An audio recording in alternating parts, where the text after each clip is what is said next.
ਅੱਗੇ ਹੀ ਤੁਸੀਂ ਬਹੁਤ ਮੁਹੱਬਤ ਦਿੰਦੇ ਹੋ ਤੇ ਸਾਡੇ ਵੱਲੋਂ ਵੀ ਤੁਹਾਡੇ ਵਾਸਤੇ ਬਹੁਤ ਜ਼ਿਆਦਾ ਮੁਹੱਬਤ ਹੈ। ਵੀਡੀਓ ਨੂੰ ਐਂਡ ਤੱਕ ਵੇਖਣ ਦਾ ਸਭ ਦੋਸਤਾਂ ਦਾ ਬਹੁਤ ਸ਼ੁਕਰੀਆ।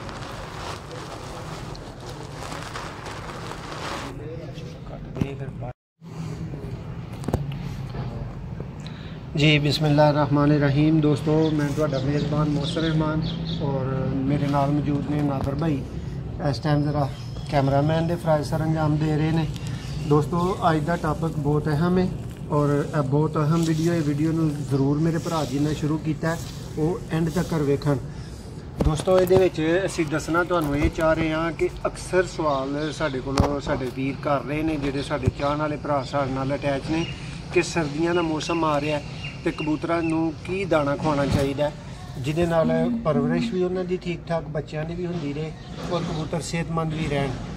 दोस्तों असीं ये चीज़ तुहानूं विखाउण वास्ते अज एक बहुत चैंपीयन छत जिहड़ी पूरी तहसील विन कर चुकी है उस्ताद शफीक रांझा साहब के अंडर उहदे ते दोस्तों असीं मौजूद हाँ तो उहदे तो तुहानूं दाना विखावांगे। मैं नादर भाई अगे रिक्वेस्ट करांगा कि तुहानूं छत भी विखा देण।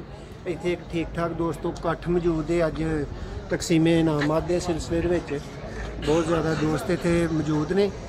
तो दोस्तों यह तुसीं एक चैंपीयन छत का दाना मेरे हाथ च वेख रहे हो। दोस्तों ये सैपरेट करके कला करके तुहानूं दाना विखा दिता जाएगा। चेक कर लो दोस्तों ये मकई मौजूद है। इस तो अलावा दोस्तों ये गंदम मौजूद है। यह भाई साहब ये बाजरा मौजूद है और जनाब ये छोटा चना या चनी कह सकते हो ये भी मौजूद है। दोस्तों ये सर्दियों वास्ते एक इंतहाई मुतवाजन जी खुराक है।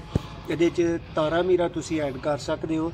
अगर बच्चे निकले ने तुहाडे कोल ते उन्हां नूं जहरबाद तो तारा मीरा बचा सकता है। ये दोस्तों जी इनू तुसी कहोगे ना एक सॉलिड फूड है जी बहुत ज़्यादा ताकत रखती है मिक्स है। और दोस्तों एक होर चीज़ तुहानूं दसी है कि बाज़ारों बना दाना ना लियाओ। ए वेख लो ए चैंपीयन छत है तुहानूं इहदा व्यू भी विखाया। इन्हां ने इनू खुद मिक्स किया खुद धो के तो दोस्तों इनू धुप्पे सुकण वास्ते पाया। कुछ दोस्त कहते हैं कि धुप्पे नहीं सुकाना। ये दोस्तों मेरा नहीं ख्याल कि कोई हरज हुंदा इस चीज़ का अगर तुसीं इनू धुप्पे खुशक कर लेंदे हो।